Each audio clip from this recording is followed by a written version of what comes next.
만성 피로는 가 누적될수록 피로가 만성화된다는 것을 아셔야 되고요. 쉬어도 회복이 안 된다는 것은 수면의 질부터 일단 체크하십시오. 내 출력을 가로막는 조건이 지속된다는 신호일 때가 많습니다. 그렇게 되면 제대로 일할 환경이 무너졌다는 경고등으로 보시는 게 가장 정확한 판단이라고 볼 수가 있는 거죠. 자도 풀리지 않는 만성피로 도대체 왜 생기는 걸까요? 만성적인 피로라고 한다면 하루 이틀 이렇게 피곤한 게 아니고 이 피로 자체가 몸에 완전히 고착이 되어 있는 거죠. 근데 잘 살펴보면 마음만 지친 것도 아니고 몸만 고장난 것도 아니고 두 축이 동시에 문제가 있는 경우가 많습니다. 우선 우리가 마음이 지치게 되면 뇌는 계속 경계 모드에 머물게 되거든요. 그렇게 되면 교감신경과 코티졸 리듬이 없어집니다. 납작해집니다. 그리고 이 상태가 길어지게 되면 잠도 얕아지고 회복 호르몬의 야간 분비가 줄어들어서 우리 몸을 수리하는 수리 시간이 없어지는 거죠. 동시에 세포 같은 경우에는 미토콘드리아의 출력이 떨어져서 같은 일을 해도 ATP, 에너지죠. ATP를 효율적으로 못 만들고 쉽게 방전됩니다. 그리고 무엇보다 문제가 혈당 변동성이 커지기가 쉬워서 식후에 멍한 느낌, 그러면서 단 것이 막 당기고 오후에 급격한 피로가 동반되고 합니다. 더불어 피로 오래 지속되게 되면 장내 환경이 무너지게 되는데요. 이렇게 되면 우리 몸에 저등급 염증이 올라가 피로 신호를 더 크게 증폭시킬 수도 있습니다. 결국 피로가 피로를 부르는 악순환이 만들어지고 이런 마음의 불안이 수면을 깨워버리고 깨진 수면이 세포 에너지를 더 떨어뜨리는 어떻게 보면 굉장히 헤어놓기 힘든 구조이죠. 그래서 만성 피로를 볼 때는 심리 상담만으로도 안 되고 영양제만으로도 해결이 안 되는 경우가 너무 많습니다. 저는 그래서 만성 피로를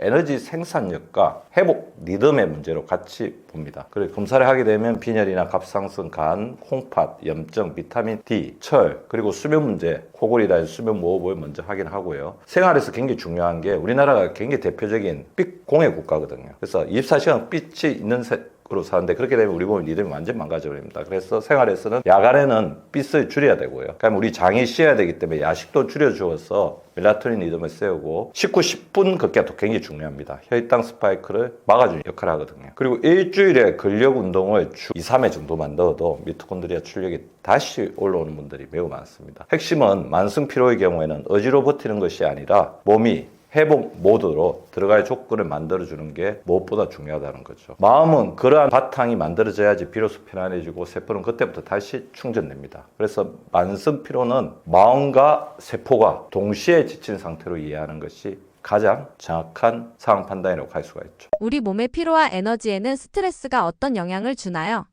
스트레스가 우리 심리적인 부분이나 정신적인 부분이라고 생각하기가 쉬운데요. 스트레스가 쌓이게 되면 몸이 생각이 힘든 상태를 넘어서 세포 수준까지 문제가 생기기 시작합니다. 그래서 세포 수준에서는 에너지 생산 방식을 바꾸죠. 먼저 뇌가 스트레스를 위협 신호로 해석하면서 교감신경과 코티졸이 시도 때도 없이 켜지고 회복 모드가 아예 꺼져버립니다. 이렇게 되면 에너지는 저장 수리보다는 즉시 동원 쪽으로 배분되어 밤에 충전할 시간이 줄어들게 되거든요. 그리고 세포 안에서는 미토콘드리아가 쉬지 못하고 고출력으로 계속 돌다가 이 미토콘드리아가 에너지, 산소를 너무 많이 사용하다 보니까 활성산소 부담이 늘고 그리고 활성산소로 인한 산화 스트레스가 커지게 됩니다. 세포가 녹슬게 되는 거죠. 이러한 산화 스트레스가 누적이 되게 되면 미토콘드리아 효율이 떨어져서 같은 일을 해도 ATP를 덜 만들고 더 빨리 방전되는 현상이 나게 됩니다. 또 코티졸이 계속 높아져 있으면 이게 가장 큰 문제죠. 혈당이 쉽게 올라가고 변동성이 커지면서 에너지의 롤러코스터가 생깁니다. 이게 어떻게 보면 우리가 이 부분을 예측하기가 되게 힘들어지는 거죠. 그리고 혈당이 흔들리게 되면 뒤따라오는 문제죠. 인슐린 저항이 커지고 근육이 연료를 이제 받아야 되는데 그 문이 이제 잘 안 열려서 피로가 더 깊어집니다. 동시에 스트레스는 우리 몸의 염증의 톤을 높여서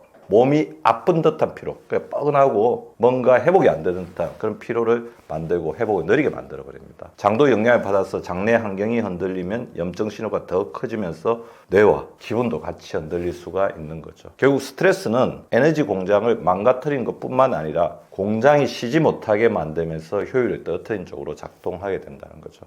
그래서 스트레스 쌓이면 아무것도 안 했는데 오히려 피곤한 상태가 나타납니다. 이럴 때 해법은 마음을 억지로 비우는 것도 굉장히 중요하지만 그게 잘 되지 않죠. 그래서 어떻게 보면 에너지 공장이 다시 정비될 수 있도록 하는 시간을 가지는 게 중요한데 그것 중에 가장 중요한 재생 시간은 바로 밤이라는 거죠. 일단 수면 시간을 고정하는 게 중요해요. 몇 시에 잠들고 몇 시에 일어난다. 자, 잠드는 것도 자기 마음대로 못 하잖아요. 그러면 일어나는 시간을 무조건 고정을 시키는 거죠. 자기가 몇 시에 잤든 간에. 그렇게 되면 우리 몸의 수면 리듬이 만들어지게 됩니다. 그리고 야간에 이제 빛을 차단하는 것도 굉장히 중요한데, 저 같으면 이제 그렇게 말씀드리고 싶어요. 침실에는 빛을 내는 기기는 아무것도 가지고 하지 마라. 그러니까 핸드폰 같은 경우에도 거실에 두고 가는 게 좋습니다. 야간 빛 차단 굉장히 중요할 것 같고요. 식후에, 그래 저녁에는 약간 위가 빈 시간을 주는 게 중요할 것 같고, 낮 동안 아침, 점심, 저녁을 먹고 난 다음에는 그냥 의자에 앉는 게 아니라 가볍게 움직여주는 게 굉장히 중요합니다. 근육이 무엇보다 중요해요. 주 2, 3회 근력 자극을 해줘야 되는데요. 뭐 거창한 게 아닙니다. 하루에 10분 정도 스쿼트를 해주셔도 되고요. 그 다음에 의자에 대고 이렇게 팔굽혀기 간단하게 책상에 대고 하는 그런 어떤 부분들을 해주면서 몸을 근육을 쓰는 게 굉장히 중요하죠. 여기에 단백질과 마그네슘, 단백질은 근육의 재료, 마그네슘은 우리 근육의 긴장을 풀어주는 거죠. 에너지의 어떤 재료죠. 기본 재료 받쳐주면 회복 속도는 확 달라집니다. 정리하면 스트레스가 누적될수록 세포 에너지는 많이 쓰고 덜 만드는 구조로 바뀌게 되면서 피로가 만성화된다는 것을 아셔야 되고요. 그래서 스트레스를 그때그때 풀어주는 자기만의 루틴을 가지는 게 좋습니다. 쉬어도 회복이 안 되는 느낌이 드는데 몸 어딘가가 망가진 걸까요? 예, 뭐가 망가졌을까요? 꼭 망가졌다고 표현을 하지 않더라도 미토콘드리아에 문제가 생긴 겁니다. 미토콘드리아 출력이 떨어졌거나 회복 리듬이 깨져서 충전이 안 되는 상태의 가능성이 충분히 있습니다. 자, 우리가 쉬어도 피로가 회복이 안 될 때, 뭔가 몸이 회복이 안 될 때는 보통 피곤이 아니라 에너지 생산과 수리 시스템 자체가 어그러져 있는 경우가 많습니다. 첫째, 수면이 얕거나 끊기면 밤에 해야 할 미토콘드리아 정비가 안 됩니다. 미토콘드리아 재생이 안 되죠. 누워있어도 충전이 안 되는 대표적인 이유죠. 둘째, 스트레스가 지속되면 교감신경과 코티졸이 꺼지지 않아 몸이 쉬는 자세를 해도 내부는 계속 가동 상태입니다. 셋째, 혈당 변동성이 커지게 되면 식후에는 졸리죠. 근데 졸리는데 피로가 회복이 되는 게 아니라 오히려 더 방전되고요. 다시 당기면서 고혈당, 저혈당, 고혈당, 저혈당 올라가는 에너지 롤러코스터가 됩니다. 혈당에 따라서 에너지가 춤을 추는 거죠. 넷째, 저등급의 우리 몸에 전신염증이 있으면 몸이 계속 방어 모드에 있게 되죠. 그래서 회복의 에너지를 먹습니다. 저등급 염증이라고 하면 그거예요. 우리가 염증이 확 오게 되면 우리 몸의 면역세포가 그걸 확 동원돼서 청소를 해버리는데, 대응을 해버리는데, 낮은 등급의 염증이 몸속에서 계속 있으면 산에 잔불이 계속 남아있는 것과 똑같아요. 면역세포가 쉬지를 못하게 된다는 거죠. 더불어 빈혈이나 철, 결핍, 갑상선의 이상, 수면 무호흡 같은 문제는 미토콘드리아가 열심히 일하고 싶어도 재료와 산소가 부족한 결과를 초래해서 출력이 안 되게 됩니다. 그래서 쉬어도 회복이 안 된다는 것은 미토콘드리아의 파손 문제도 있겠지만 오히려 출력을 가로막는 조건이 지속된다는 신호일 때가 많습니다. 저는 이럴 때는 이렇게 순서를 잡고 고치기를 말씀드립니다. 수면의 질부터 일단 체크하십시오. 코골이, 중간에 각성이 되는지, 기상 후 피로한지부터 확인을 하시고요. 혈당 스파이크 패턴과 식후 졸림을 체크하십시오. 그래서 요즘에 연속 혈당계 같은 것도 있으니까 그런 부분을 또 사용해 보신 것도 도움이 될 것 같아요. 평생 자주 이렇게 하실 필요는 없겠지만 평생에 한 번 정도는 일주일에서 2주일 정도 자신의 혈당이 어떤 식으로 춤추고 있는지를 아는 것도 굉장히 중요하다는 거죠. 그리고 염증이나 빈혈, 갑상선, 비타민 D, 비타민 B12, 철 같은 기본 검사도 도움이 될 수가 있습니다. 그리고 치료는 더 시기가 아니라 회복을 만드는 자극을 아주 작게 넣는 것부터 시작합니다. 무작정 쉰다고 피로가 회복되지 않아요. 오히려 그럴 때는 자극을 주는 게 좋습니다. 적은 자극들. 예를 들면 식후에 10분 걷기, 주 2회 근력, 아까 제가 말씀드린 것처럼 미니 스쿼트. 괜찮아요. 다 굽힐 필요 없어요. 그 다음에 팔굽혀기도 바닥에 대고 할 필요 없습니다. 책상에 대고 하셔도 돼요. 취침 1시간 전에는 화면을 끊고 멜라토닌을 깨우는 그런 것들도 도움이 되는 거죠. 자, 이렇게 작은 루틴만 우리 몸속에 섞어 넣어도 많은 분들이 쉬어도 안 났던 피로가 다시 회복적으로 방향을 잡습니다. 정리하면 쉬어도 회복이 안 되는 것은 미토콘드리아가 완전히 망가졌다는 말이 아니라 미토콘드리아가 제대로 일할 환경이 무너졌다는 경고등으로 보시는 게 가장 정확한 판단이라고 볼 수가 있는 거죠. 코골이를 고치고 싶은데 어렵습니다. 수면의 질은 어떻게 확인하고 고칠 수 있나요? 코골이의 가장 큰 이유는 대표적으로 그런 게 있죠. 코를 곤다는 거는 숨길이 막혔기 때문에 코로 숨을 몰아쉬는 거거든요. 그럼 숨길이 막힌 이유는 몇 가지가 있겠죠. 비만이 문제가 있을 수도 있고, 자는 자세가 좋지 못할 수도 있고 그렇습니다. 아니면 우리 잘 때는 근육이 부드럽게 이쪽에 긴장이 풀리는데 긴장이 풀리지 않는 강한 스트레스가 잠자는 시간 전까지 이어진다는 거죠. 그래서 저는 한 2가지, 3가지 정도 해보면 좋을 것 같아요. 가족에게 자기가 코를 고는지 물어봐도 되고요. 아니면 뭐 스마트폰 가지고 하루 정도는 찍어도 되겠죠. 실제로 자기가 코를 골고 있는지 확인하는 게 굉장히 중요하고요. 코를 골고 있다면 적정 체중을 유지하는 거 가장 기본이겠고, 스트레스 풀어주는 것도 중요한데 베개에 대해서 한번 살펴보십시오. 베개 높이가 안 맞아서 그러신 분도 있거든요. 더불어 그 다음에 자는 동안 너무 긴장도가 올라가면 그럴 수가 있으니까 자기 전에 뭐 따끈한 우유 같은 거를 좀 드시면서 긴장도를 풀어준다든지, 자기 전에 반신욕이나 족욕, 온욕을 통해서 우리 근육의 긴장을 풀어주는 것도 굉장히 도움이 될 수가 있습니다. 더불어 집안 환경이 너무 건조되어 있는 것, 온도가 맞지 않는 것도 코골이 일으키는 굉장히 중요한 원인이 될 수가 있으니까 적정한 습도, 뭐 저는 한 40에서 60%, 그러니까 온도도 너무 덥거나 너무 춥지 않게 그 적정에 만들어주시는 게 굉장히 중요할 것 같고요. 이런 연습도 해보십시오. 어떻게 보면 호흡이거든요. 코로 들이마셨다가 입으로 내쉬는 거, 제가 이거를 코 호흡 훈련이라고 하는데 이런 부분도 도움이 될 수가 있습니다. 생각이 많아질수록 늙는다. 사실일까요? 맞습니다. 정확한 판단인데요. 생각이 많을수록 몸까지 늙는다. 이거는 단순한 기분이나 느낌적 느낌이 아니고 실제로 어떤 현상이 우리 몸에서 일어나는 거거든요. 뇌에 과부하가 걸린 거죠. 그렇게 되면 몸의 시스템을 경계 모드, 쉬지 않고 그 계속 이제 불안한 모드로 고정시키는 생리 반응과 연계됩니다. 자, 설명을 해드릴게요. 생각이 많아지면 뇌는 내가 과부하가 들이고 있구나, 그거를 위협으로 해석해서 교감신경을 켜게 됩니다. 교감신경이라고 뭐냐면 그렇게 생각하시면 돼요. 원시시대 때 앞에 공룡이 자기를 공격하려고 하면 그때 켜지는 신경이라고 합니다. 그래서 교감신경은 굉장히 중요한 신경이에요. 우리가 성공하거나 경쟁에서 이기기 위해서는 중요한데 이게 계속 켜져 있다면 문제가 된다는 거죠. 그래서 겉으로는 가만히 있어도 몸은 계속 긴장된 상태가 되고요.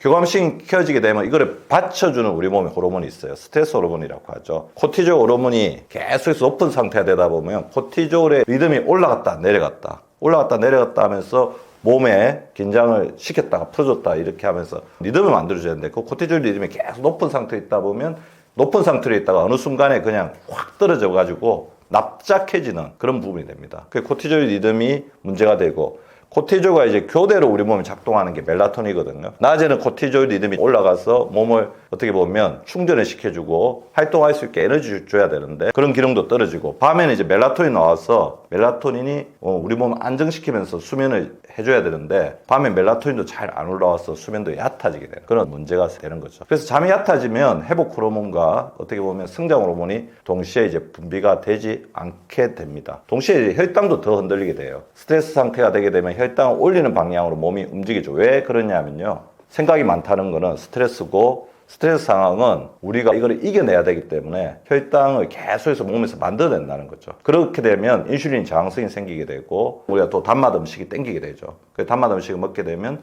자, 고혈당, 저혈당, 식후 스파이크가 급락이 반복되면서 더 피곤해지게 됩니다. 그리고 생각 과잉은 몸의 염증 톤을 올리거든요. 그래서 몸이 무거운 피로 같은 느낌을 만들 수 있게 합니다. 결국 마음의 소음이 커질수록 몸은 회복 대신 방어의 에너지를 쓰게 되고, 그래서 피곤한데 잠은 안 오고 쉬어도 개운하지 않고 작은 일에도 지치는 패턴이 생기게 됩니다. 철학적으로는 마음이 과거와 미래를 오가면서 현재를 떠나 있는 거죠. 생각이 많다는 것은 과거의 후회, 미래의 불안, 굉장히 안 좋은 거예요. 몸은 계속 대비태세를 유지하게 됩니다. 몸은 현재에만 살 수 있는데 마음이 멀리 가 있으면 몸은 안전을 확보하려고 긴장을 풀지 못하는, 어떻게 보면 굉장히 불행한 이제 몸이 되죠. 마음이 자기를 지켜주는 게 아니라 마음이 오히려 어디로 계속 자기를 땅떨어지 같은 곳으로 떠밀게 된다는 것입니다. 그래서 늙는 느낌의 본질은 나이가 아니라 이 몸의 회복 리듬이 사라진 상태라고 보시는 게 좋습니다.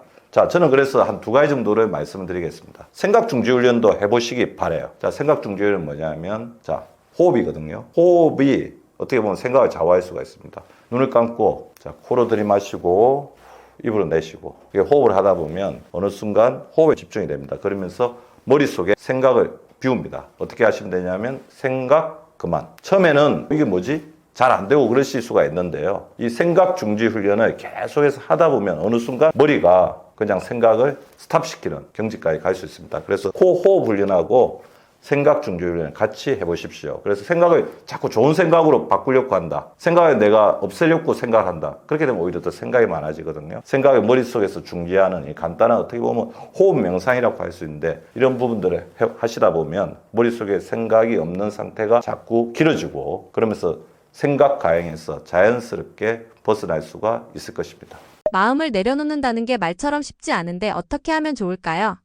마음을 내려놓는 태도가 에너지 회복에 도움이 되는 지점은 분명합니다. 마음을 내려놓는 순간 우리 몸이 경계 모드에서 회복 모드로 넘어갈 수 있기 때문이죠. 그러면서 생각이 줄어들게 되고요. 교감신경이 내려가면서 호흡이 깊어지고 몸이 에너지를 방어에 급급한 게 아니라 회복에 서기 시작합니다. 이때 수면이 얕아지는 패턴도 완화되고 코티졸 리듬이 제자리로 돌아갈 틈이 생기는 거죠. 그래서 내려놓음은 피로의 불을 끄는 스위치 역할을 하게 된다는 거죠. 특히 불안, 반축, 완벽주의로 긴장이 지속되는 분들은 내려놓는 연습만으로도 식구피로, 두근거림, 근육 긴장 같은 증상이 줄어들 수 있습니다. 또 마음이 편안해지게 되면 폭식이나 야식 같은 도파민 보상 행동이죠. 그래서 혈당이나 장내 환경이 안정되는 대로 간접적으로 도움이 될 수가 있습니다. 여기까지 도움이 되는 지점이고요. 내려놓음이 회복의 문을 열어주지만 문 안에 에너지를 채우는 재료까지 만들어주지 않으니까 이때부터는 본인이 이제 또 루틴을 만드시고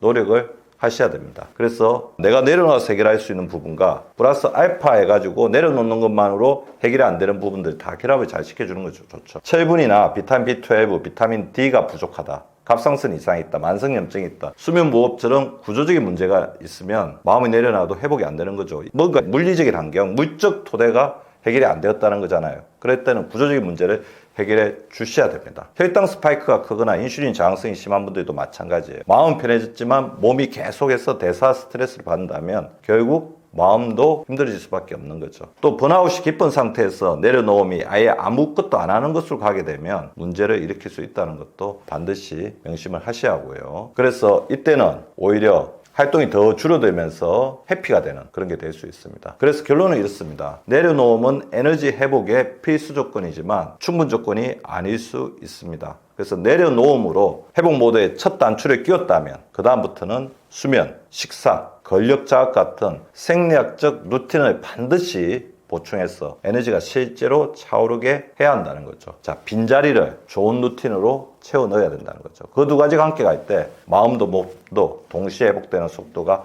확실히 달라진다는 사실을 명심해 주시기 바랍니다. 저는 가정학 전문의로서 어떻게 보면 여러분들의 주치 그리고 우리가 100세 시대에 살아가는 데 있어서 건강 수명을 조금 더 늘리면서 가장 중요한 삶의 가치인 건강을 조금 더 우위에 둬야 된다는 것들을 계속해서 말씀드리고 있는 닥터 박민수입니다. 우리가 100세가 되었을 때 가장 중요한 저는 세 가지 목표가 있다고 봐요. 자기 다리로 걸을 수 있고, 자기가 먹고 싶은 걸 먹을 수 있고, 자기의 판단력, 뇌로 생각하고 기억할 수 있는 그런 힘을 키워야 되는 가장 바람직한 삶이라고 생각이 되는데, 그거는 어느 시점에 갑자기 오는 게 아니라 지금부터 내가 내 생활이나 나의 삶의 환경을 어떤 식으로 건강 쪽으로 가져가고 있는지가 굉장히 중요할 것 같습니다. 그래서 이번에 쓴 책이 항상성 노화인데요. 항상성 노화는 뭐냐 하면 내 몸은 정상 범위로 내 몸을 유지할 수 있는 회복력이 있거든요. 그걸 바로 항상성이라고 합니다. 그래서 적정 범위 내에 나의 신체 기능과 장기들을 유지시키는 항상성을 더 많이 이렇게 가지고 있을수록 노화는 늦게 오고 노화를 조절할 수 있다는 게 바로 항상성 노화의 가장 기본적인 원칙이라고 볼 수가 있을 것 같아요. 관심 있는 우리 시청자분들은 항상성 노화를 읽어보시고 궁금하신 분들은 또 제가 박민수 박사 유튜브를 하고 있으니까 박민수 박사 유튜브에 오셔가지고 이렇게 잘 토론하고 같이 보시면서 공부도 하고 해야 될 것 같습니다. 이제는 건강을 공부하고 건강을 실천해야 100세까지 건강하게 살 수 있는 시대가 왔습니다. 100세 때 가장 행복해질 수 있는 선택을 하시는 여러분들 되기를 바라면서 저도 항상 도움이 되도록 노력하겠습니다.